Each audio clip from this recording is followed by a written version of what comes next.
95% mọi người chăn nuôi gà vẫn chưa biết đến giống gà này.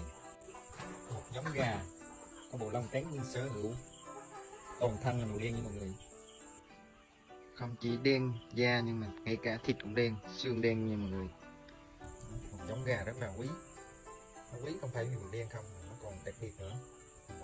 Người cao tuổi mà hay đau xương khớp nha mọi người, có thể dùng được, không bị đau nhức nha mọi người. Bản thân em đã trải nghiệm nhờ bà em năm nay 86 tuổi nhưng mà có tiền sử là bị bệnh đau nhức chân, xương khớp nha mọi người, mà vẫn sử dụng ok, không ảnh hưởng gì.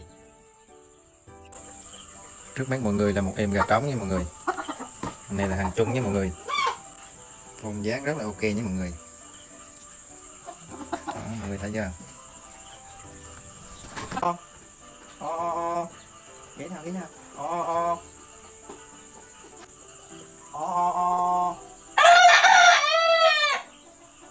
ngon chưa mọi người?